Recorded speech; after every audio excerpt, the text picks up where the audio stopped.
Göyçə rayonu 3 saylı yol idarəsinin fəaliyyəti ilə bağlı redaksiyamıza narahatlıq doğuran məlumatlar daxil olub. İddialara görə idarəyə Anar Süleymanov rəhbərlik edir. Onun atası Nəriman Süleymanov isə həmin qurumun asfalt zavodunun idarə olunmasında iştirak edir. Müraciət edən şəxslər yol idarəsinin əmək münasibətlərinin, texniki vasitələrə münasibətinin və ayrılan dövlət vəsaitlərinin istifadəsinin araşdırılmalı olduğunu bildirirlər. İşçilərin redaksiyaya verdiyi məlumata əsasən, asfalt zavodunda çalışan şəxslər bəzən normal iş vaxtından xeyli artıq işlədilir. Bildirilir ki, qanunvericilikdə nəzərdə tutulan 8 saatlıq iş rejiminə əməl olunmur. Bəzi günlər işçilər gecə saat 01:00-02:00-dək iş başında qalırlar. İddialara görə bu əlavə iş saatlarına görə əmək haqqına müvafiq əlavələr edilmir. Əmək qanunvericiliyinə görə işçilərin iş vaxtından artıq əməliyyat cəlb olunması müəyyən qaydalar əsasında həyata keçirilməli, həmin əmək əlavə ödənişlə təmin edilməlidir.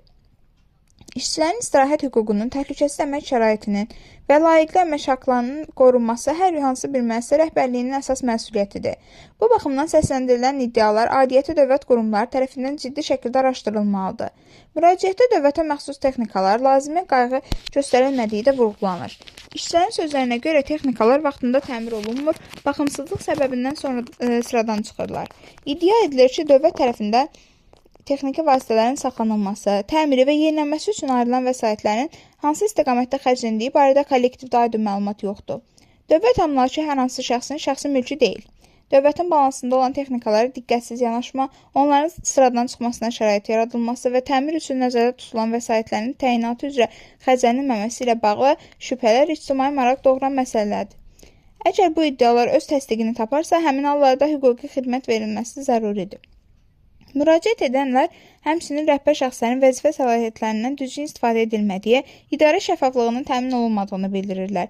Yol təsərrüfat sahəsində insanların gündəlik həyatına, rayonun infrastrukturu və dövlət büdcəsinə ayrılan vəsaitlərin səmərəli istifadəsini birbaşa təsir göstərən vacib sahədir. Buna görə də burada baş verən hər hansı bir mümkün qanunsuzluq diqqətdən kənara qalmamalıdır.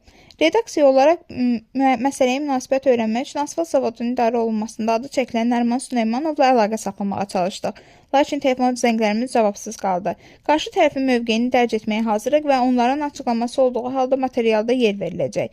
Ümid edirik ki, Göyçə rayon 3 saylı yol idarəsində əmək şəraiti, iş vaxtı rejimi, dövlət texnikalarının vəziyyəti və maliyyə vəsaitlərinin xərclənməsi ilə bağlı səsləndirilən iddialar aidiyyətli qurumlar tərəfindən obyektiv araşdırılacaq.